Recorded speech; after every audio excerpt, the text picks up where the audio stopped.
Getting your wisdom teeth removed is not on the top of everyone's wish list, but sometimes it is the best thing for your overall health. Join us today as we talk to Dr. Saxe with advanced oral and maxillofacial.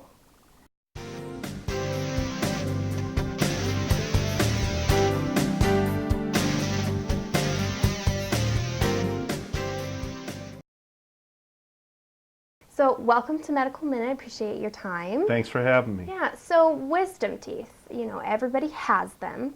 Most people get them removed. What are some of the medical reasons of why? Well, some people get wisdom teeth and they come in and they function as normal teeth. Those people don't really necessarily need to have their wisdom teeth out. But those of us, the majority of us, don't have enough room for our teeth to come in fully and erupt and function as normal teeth.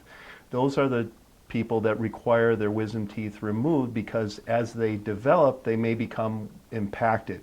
If they become impacted, they could become infected and potentially cause other pathologies such as cyst formation, or they could be part of tumors that are associated with the jaws, which needs to be detected by your regular dentist, and your regular dentist would send you to an oral surgeon to have this investigated further.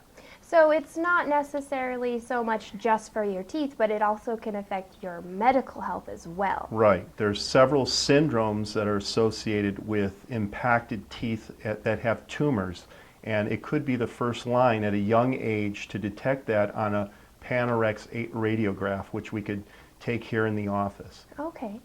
So if you do elect to have surgery to have your wisdom teeth removed, what are some of the risks that people should be aware of? The more common things that happen after we remove wisdom teeth are postoperative pain, swelling, bleeding, possible infection.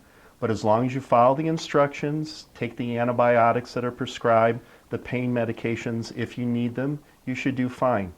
The unusual things that occur when we take out wisdom teeth on the upper jaw are opening a hole into the sinus because the roots of the teeth on the top are closely associated with the sinuses. On the bottom, the unusual things are a broken jaw, permanent numbness of the lip, chin, the tongue, or loss of taste sensation on either side of your tongue, which can be permanent. And that has to do with the fact that there's a nerve which travels through the jawbone and supplies these areas with sensation, and sometimes the roots can be very closely approximated to that nerve as it travels through the jaw, and as the tooth comes out, it could actually shear the nerve in half, resulting in permanent numbness. What are the statistics of somebody actually having? Because that's kind of scary. Yeah, it's actually, depending on what study you read, it's about 1 to 3%, but for the most part, it's very unusual to have these occur. But it's very important that the patient is aware of this potential complication. So now, what about people who may not have complications with their wisdom teeth? Do they need to get removed? Do they not? Where do they go from there? Well, I kind of use a guideline. I feel that it's probable that by the age of 17 that your dentist or your oral surgeon can determine whether or not your wisdom teeth will actually come in and function as a normal tooth. If the tooth could come in fully and you could brush and floss and maintain it, then there's really no reason to extract it. If it comes out like a little bit of an iceberg sticking up above the water where you could kind of see the tooth above the gum, food debris and bacteria tend to get stuck in and around there, and you just can't maintain it. And a dentist can't clean it because it's just stuck under the gum or bone. And then those teeth are a problem that would eventually lead to an infection developing and a person needing the tooth extracted.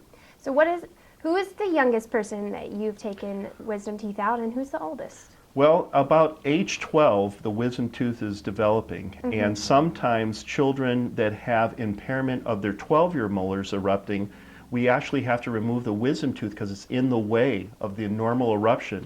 So I would say about a 12-year-old's the youngest, and to be honest with you, I've taken a wisdom tooth out on a 90-year-old that kind of peered through the denture because over time, their bone has eroded away when they wear an upper denture, and lo and behold, this little white tumor comes out, which basically is a wisdom tooth that's been there for 70 plus and years. It just decided to they never knew it was there, and then all of a sudden it is causing a problem. So they've had their wisdom teeth removed. What are your tips to kind of ease the pain as they're recovering? Well, the most important thing is to follow the doctor's instructions, okay? And basically, good eating habits, trying to stay on your regular schedule, make sure you drink plenty of fluids and take your medications as they're prescribed.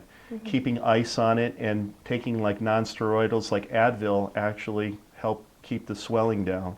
The bottom line is if you're non-compliant with the instructions, you're definitely going to have more problems and questions because you have gaping holes in the very back, which Right. are kind of open to the environment, and your oral cavity normally contains several bacteria, and you can be susceptible to developing an infection. Well, I know I certainly learned a lot about wisdom teeth. Thank you so much for joining us. I Well, really thank you for appreciate having it. me. It's been I great. appreciate